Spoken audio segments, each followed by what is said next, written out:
Hello students, welcome to Shri Ganesha classes. मैं हूं प्रवीण कुमार और आज हम डिस्कस करेंगे अगेन गेट 2016 का मैकेनिकल इंजीनियरिंग का क्वेश्चन नंबर 10 सेट 1।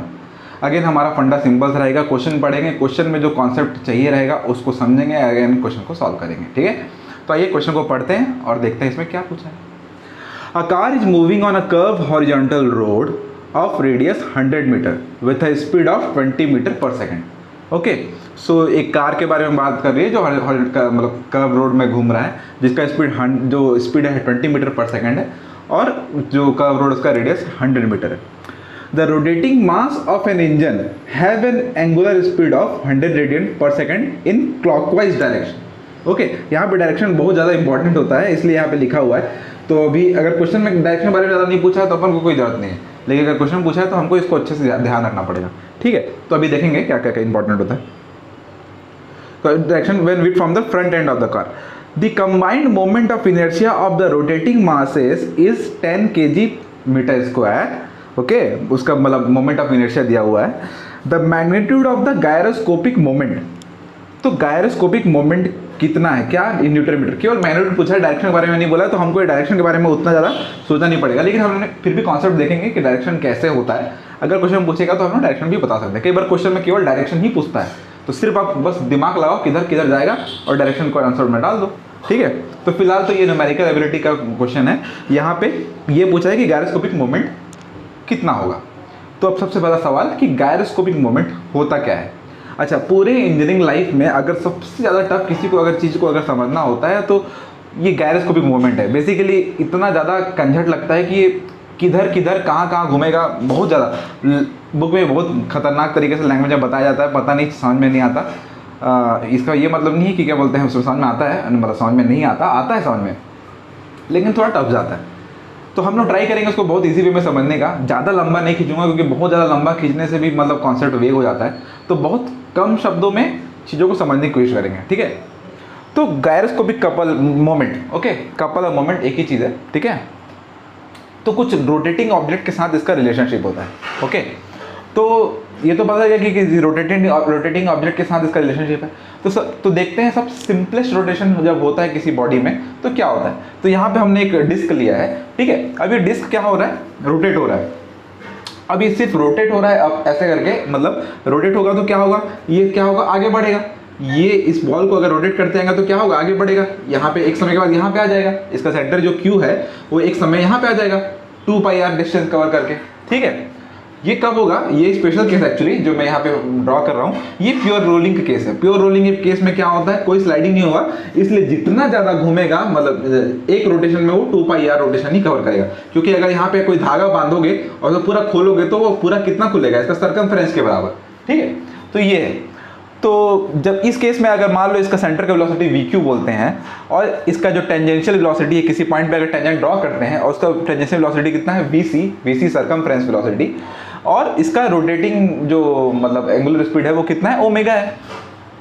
तो VC is to R omega, ये हमेशा वैलिड रहेगा क्योंकि VC कितना है, ओमेगा इंटू R। ये फॉर्मूला हमेशा हमको याद रखना है, VC is to R omega, और ये हमेशा वैलिड रहता है। किसी भी रोटेटिंग ऑब्जेक्ट में उसका जो सर्कमफेरेंशियल वेलोसिटी होगा उसके ओमेगा से इस तरीके से रिलेशनशिप में रहता है। Okay, now VQ is equals to VC, ये जो सेंटर का वेलोसिटी है वो इसके बराबर होगा।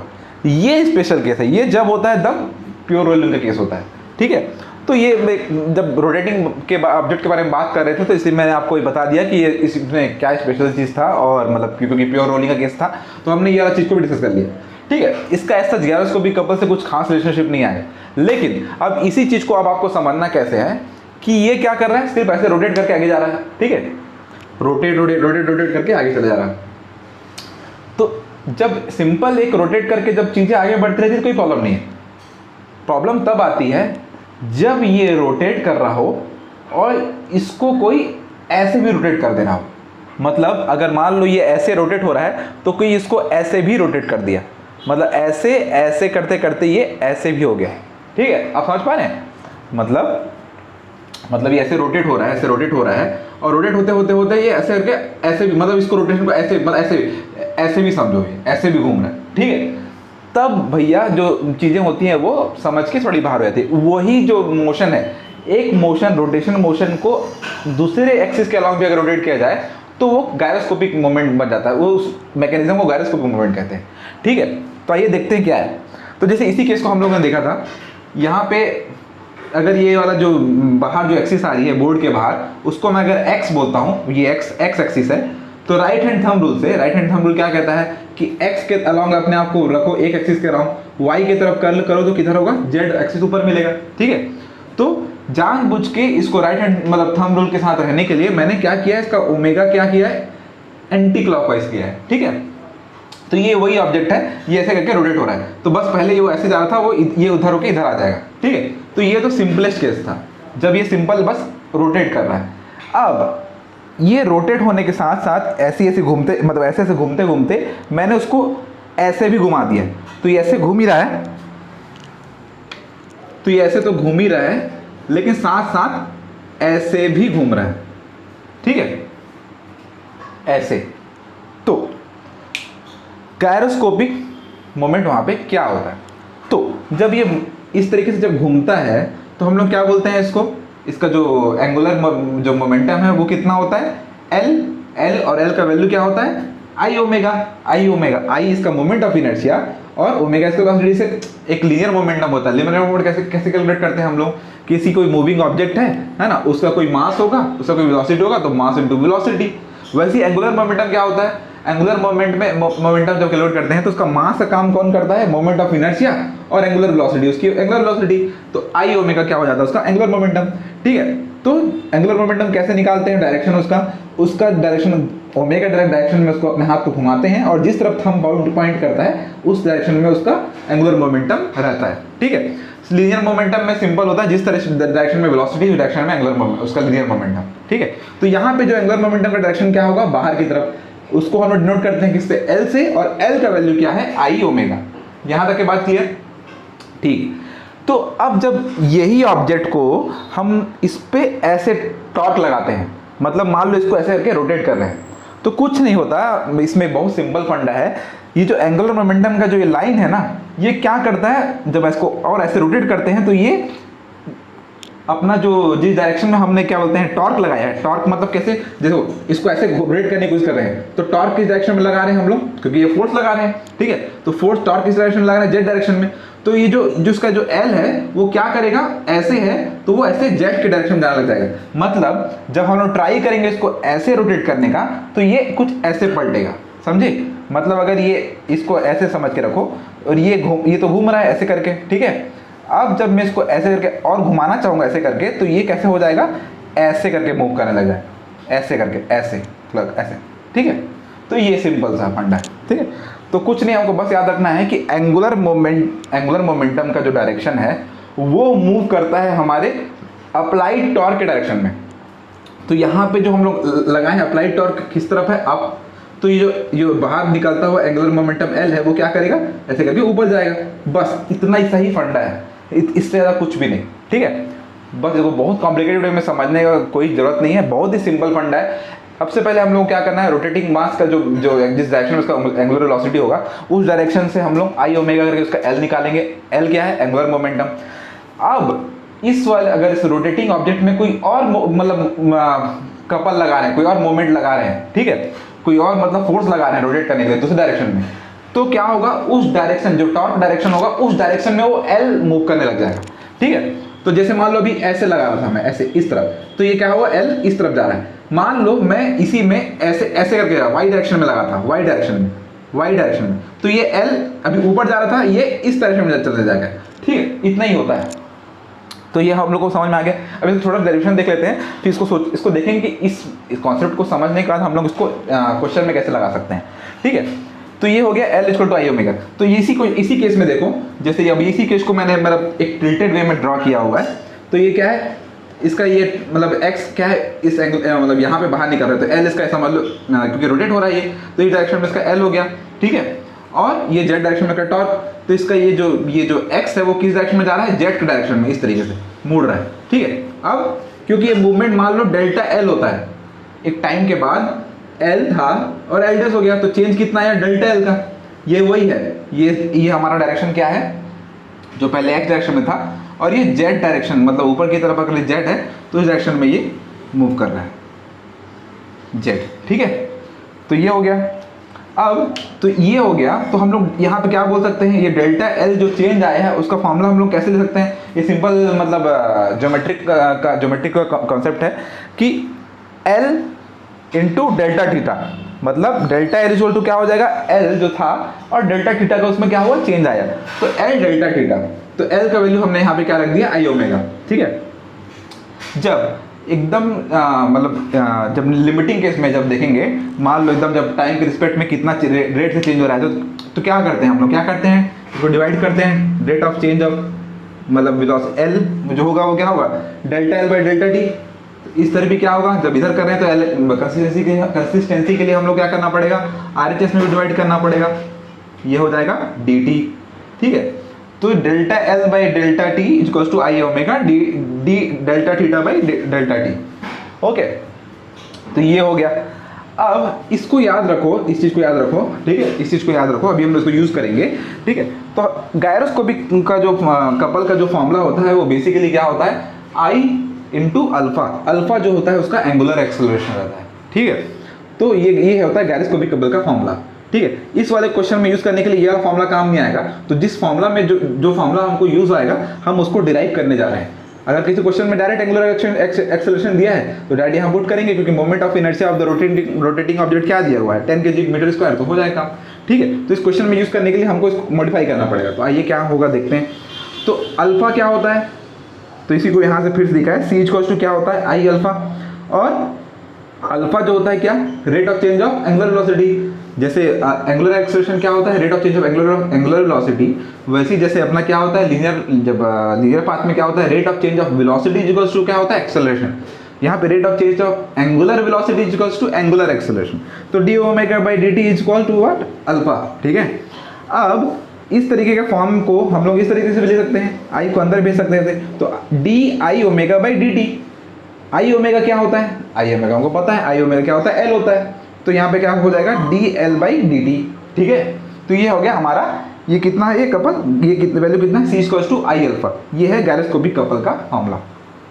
ठीक है, लेकिन हमको ये भी पता है कि जब बहुत जो छिन्न भिन्न चेंज होता है यहाँ पे डेल्टा टाइम टी में, तो delta L by delta T rate of change of जो एंगुलर वेलोसिटी है, एंगुलर मोमेंटम है, वो कितना है, I omega D theta by D T.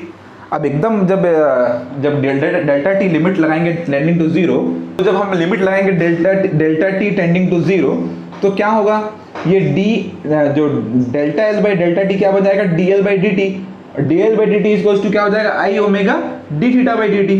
ठीक है, और D theta by D T क्या होता है, ये जो मतलब इसको घुमाने के लिए जो हम लोग घुमा रहे हैं ना ऐसे करके, तो ओमेगा पी, जो ओमेगा ऑफ प्रिसिशन बोलते हैं उसको, क्योंकि जिस तरीके से इसको घुमा रहे हैं तो क्या होता है, जो अल्फा लगा रहे हैं ना इसको, तो ये D omega by D T, इसका जो D theta by D T का चेंज कर रहा है ना ये, तो ये क्या होता है अपना ओमेगा पी। तो कुछ नहीं, इसी चीज क्योंकि अपने पास D L by D T था, D L by D T का फॉर्मूला हमने यहाँ से लिख लिया, I omega D theta by D T, तो इसको यहाँ पे लिख देते हैं, यहाँ पे लिख देते हैं आई। तो सी इक्वल्स टू हमको पता चल चुका था क्या, D L by D T होता है। हम लोगों ने लिमिट लगा के हमने क्या, D L by D T का वैल्यू क्या निकाला था, I omega D theta by D T.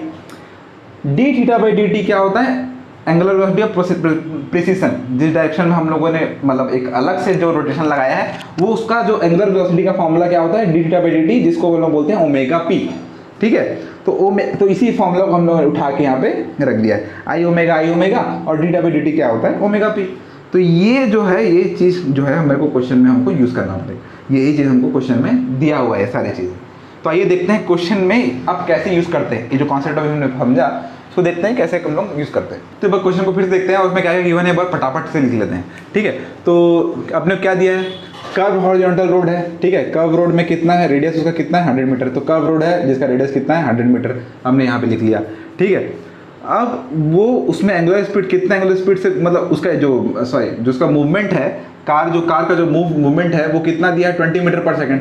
तो v दिया है अपने को 20 मीटर पर सेकंड, इसका वेलोसिटी v। ठीक है, और क्या दिया है, the rotating mass of an engine का जो रोटेटिंग मास है उसका ओमेगा कितना दिया है, 100 रेडियन पर सेकंड। ठीक है, डायरेक्शन के बारे में हमने बाद में पढ़ेंगे, तो इसको ध्यान रखते हैं अभी। ठीक है, और फिर जो कंबाइंड मोमेंट ऑफ इनर्शिया, अब जिसके अंदर जैसे फ्लाई व्हील घूम रहा है और जितने भी रोटेटिंग ऑब्जेक्ट है वो सबको एक साथ क्या बोल के दिया है, उसका जो मोमेंट ऑफ इनर्शिया है वो 10 kg पर मीटर, 10 kg मीटर स्क्वायर है। ठीक है, तो अपने को पूछा है गैरोस्कोपिक कपल। गैरोस्कोपिक कपल का हम लोग का फॉर्मूला क्या है, आई ओमेगा ओमेगा पी पता है। अच्छा ठीक है, ये फॉर्मूला हम लगा लेंगे, लेकिन अभी जो हमने समझा जो कॉन्सेप्ट, ये इसमें कैसे यूज हो रहा है इसको समझते हैं। ठीक है, तो सेम कुछ नहीं है, यहाँ पे जो रोटेटिंग मास है, ठीक है, इस कार में मतलब फ्लाई व्हील रोटेट कर रहे हैं किसी डायरेक्शन में। अब फ्रंट व्यू में देखेंगे तो क्लॉकवाइज डायरेक्शन में जाएंगे हम लोग। तो फिलहाल मान लो कोई डायरेक्शन पर एज्यूम करते हैं, या तो जो क्वेश्चन में दिया है उसी को समझ लेते हैं। ठीक है, तो क्या होगा, फ्रंट से जब देखेंगे, मतलब सामने से अगर कार इधर जा रही है तो फ्रंट से जब देखते हैं, क्योंकि देखा when viewed from the front of the car is clockwise, तो जब मैं सामने से देखूंगा तो मान लो ये ऐसे अगर ये रोटेट कर रहा है तो ये होगा क्लॉकवाइज, दिख रहा है आपको, मतलब अगर यहाँ से मैं देखूंगा तो ऐसे करके, मतलब अगर मेरी आंखें यहाँ से देखेंगी तो ये क्लॉकवाइज होगा। ठीक है, नहीं एंटी क्लॉकवाइज हो, ये क्लॉकवाइज हो। ठीक है, तो इससे क्लॉकवाइज, तो मान लो ये क्या हो रहा है, इस तरीके से रोटेट कर रहा है। ठीक है, कोई डिस्क, अब इसको कोई अब रोटेटिंग मासेस है तो हम डिस्क ही मानो। ठीक है, तो इस तरीके रोटेट कर रहा है, तो रोटेट कर रहा है मतलब जो इसका एल है वो क्या है, अंदर की तरफ है। ठीक है, तो अंदर की तरफ है, तो यहाँ पे जो अंदर तरफ करने में विजुअलाइजेशन में प्रॉब्लम आएगा। तो मान के चलो कि ये एंटी क्लॉकवाइज घूम रहा है, तो एंटी क्लॉकवाइज इस तरीके से, ठीक है, इस तरीके से। ठीक, तो ये हो जाएगा इसका एल इसके डायरेक्शन कहाँ पे आ जाएगा, बाहर की तरफ, ये हो जाएगा एल। ठीक है, अब यही रोटेटिंग ऑब्जेक्ट को हम लोग घुमा भी रहे हैं इसमें कर्व में। ठीक है, मतलब इसको ऊपर से देखो तो ऐसे ये ऐसे घूम रहा है और इसको हम लोग ऐसे करके घुमा भी रहे हैं। ठीक है, ठीक है, ये चीज़ दिख रहा है आपको, मतलब ये घूम तो खुद इसका रोटेटिंग मास है, फिर भी और सर्कल में भी घूम रहा है। ठीक है, तो अब क्या होगा, इसका मोशन कैसे है, इस तरफ से बाहर की तरफ। ठीक है, मतलब अगर ये कर्व को हम इसको हम लोग अगर एल को हम लोग इस तरफ से इस तरफ मानेंगे ऐसे करके, क्लॉकवाइज एंटी क्लॉकवाइज है, तो और इस पे जो लोड लग रहा है वो किस तरफ आ रहा है, ऐसे करके बाहर की तरफ, तो ये क्या करेगा, ऊपर की तरफ ऐसे जाएगा, मतलब इसका जो एल जो होगा वो ऐसे जाएगा। ठीक है, ऐसे जाएगा। ठीक, तो यही चीज़ यहाँ पे पूछा हुआ है। तो अपने क्या क्वेश्चन में क्या दिया है, ओमेगा दिया है, क्योंकि रोटेटिंग मास किसका ओमेगा दिया है, ओमेगा दिया है। इस रोटेटिंग मास का मोमेंट ऑफ इनर्शिया चाहिए आई, क्योंकि एल चाहिए, तो L equals to I omega होता है, आई दिया हुआ है। ठीक है, तो आई दिया, ओमेगा दिया, बस हमको क्या दिया है, नहीं दिया है ओमेगा पी, किस मतलब मैग्नीट्यूड से इसको हम लोग रोटेट कर रहे हैं। तो कैसे पता चलेगा, अभी हमने पढ़ा था रोटेटिंग मासेस क्या होता है, ओमेगा इक्वल्स टू क्या होता है, तो क्वेश्चन में हमको क्या ओमेगा पी नहीं दिया था, हमने क्या किया, ओमेगा पी का फॉर्मूला यूज कर लिया, ओमेगा पी का एक्चुअली ओमेगा का फॉर्मूला यूज कर लिया, ओमेगा इक्वल्स टू क्या होता है, वी बाई आर। और जो इस तरीके से जब जो जिस डायरेक्शन में रोटेट कर रहा है वो ओमेगा एंगुलर वेलोसिटी प्रिसिशन था, तो ओमेगा पी इक्वल्स टू क्या हो गया, V by R 20, V 20, R कितना था अपना 100, तो अपना गया 0.2। ठीक है, फिर गैरोस्कोपिक कपल का फॉर्मूला हमने यहाँ पे देखा था, आई इक्वल्स टू मतलब C equals to I omega omega P. तो कुछ नहीं है, वैल्यू पुट कर देंगे, आई अपने को पता था कितना 10, ओमेगा जो एंगुलर वेलोसिटी है वो कितना दिया था 100, ओमेगा पी हमने जस्ट अभी निकाला, तो अपने को कपल मिल गया कितना 200 न्यूटन। ठीक है, तो बहुत सिंपल सा फंडा है। ठीक है, कोई भी रोटेटिंग ऑब्जेक्ट का सबसे पहले उसका क्या निकाल लो, एल निकाल लो। ठीक है, अब इस पे अगर किसी डायरेक्शन में अगर रोटेशन है, कोई टॉर्क है, तो उस टॉर्क के डायरेक्शन में उस एल को घुमा दो। ठीक है, तो इस वाले केस में जैसे ये क्लॉकवाइज था, तो क्लॉकवाइज वाले में क्या होगा, थोड़ा दिक्कत होगा, तो चलो विजुअलाइज करके कोशिश करते हैं। अब यही था क्या, ये इसी को देखो, तो ये होता है एंटी क्लॉकवाइज, अब इसको क्लॉकवाइज घुमा दो, क्लॉकवाइज ऐसे हो जाएगा, तो एल क्या है अंदर तरफ। अब अंदर तरफ हम लोग टॉर्क कैसे लगा रहे हैं, ऐसे लगा रहे हैं, जो कि ऊपर तरफ इसका टॉर्क आ रहा है, क्योंकि ऐसे करके रोटेट घुमा भी रहे हैं, मतलब इसको ऐसे करके घुमा भी रहे हैं। तो ये जो ऐसे है था, क्योंकि हम लोगों ने टॉर्क कहाँ पे ऊपर डायरेक्शन में लगाया, ये ऐसे घुमा रहे हैं, तो क्या है टॉर्क ऊपर तरफ लग रहा है, तो ये जो एल होगा वो ऐसे मूव करेगा। तो एल हम लोग को किस डायरेक्शन में मूव करेगा, जेड, अगर ऊपर से देखते हुए मतलब साइड इस तरफ से देखूंगा मैं, तो ये अपना कितना क्लॉकवाइज। ठीक है, अभी क्लॉकवाइज आपको मतलब इसको मत सोचो, नहीं तो कंफ्यूज हो जाओगे, बस ये सोचो कि क्या बोलते हैं ये जेड की डायरेक्शन मूव करेगा, फिर तुम इस तरफ से देखोगे तो अपना एंटी क्लॉकवाइज, और इस तरफ से देखोगे तो क्लॉकवाइज। ठीक है, तो सिंपल है। तो इस तरीके से इसको बहुत सिंपल तरीके से समझने की कोशिश करना। इन केस अगर इसमें कुछ भी समझ में नहीं आया तो कमेंट सेक्शन में मेरे को हमें मतलब ज़रूर पूछें कि इसका मतलब जो भी डाउट आए, तो हम लोग ट्राई करेंगे इसी चीज़ को फिर से और इजी वे में केवल इस टॉपिक को ही कवर कर लें। ठीक है, तब तक के लिए मस्त रहिए, पढ़ते रहिए।